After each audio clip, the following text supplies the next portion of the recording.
ત્યારે હાલમાં આવી બહુ મોટી દુઃખદ ખબર વડોદરામાં હિટ એન્ડ રનની ઘટનાઓનો સિલસિલો યથાવત છે। ત્યારે વડોદરા નજીક વધુ એક હિટ એન્ડ રનની ઘટના સામે આવી છે, જેમાં અજાણ્યા વાહન ચાલકે બાઇકને ટક્કર મારતા બે યુવકોના ઘટના સ્થળે મોત નીપજ્યા હતા।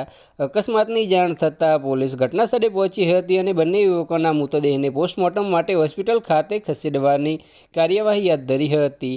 પ્રાપ્ત માહિતી અનુસાર અમદાવાદ મુંબઈ નેશનલ હાઈવે પર વડોદરા નજીક વાઘોડિયા ચોકડી પાસે અજાણ્યા વાહન ચાલકે બાઇક સવારને અડફેટે લેતા બે યુવકોને જીવ ગુમાવ્યા હતા। અકસ્માત સર્જ્યા બાદ વાહન ચાલક ફરાર થઈ ગયો હતો। અકસ્માતની જાણ થતાં આસપાસમાંથી લોકોનું ટોળું એકઠું થઈ ગયું હતું અને પોલીસને જાણ કરી હતી। અકસ્માતને પગલે ટ્રાફિક જામના દ્રશ્યો સર્જાયા હતા। અકસ્માતની જાણ થતાં પોલીસનો કાફલો ઘટના સ્થળે દોડી આવ્યો હતો અને કાર્યવાહી હાથ ધરી હતી। પોલીસે મૃતક યુવકની ઓળખ વિધિ માટે તપાસ ધમધમાટ શરૂ કરી છે, તો બીજી તરફ અજાણ્યા વાહન ચાલકને પકડી પાડવા માટે આસપાસના વિસ્તારના સીસીટીવી ફૂટેજ ફંફોડવાનું શરૂ કરી દીધું છે। બસ આજ માટે આટલું જ, અને અમારી યુટ્યુબ ચેનલ પર નવા હોય તો લાઇક, શેર અને સબસ્ક્રાઈબ કરી દેજો। ધન્યવાદ।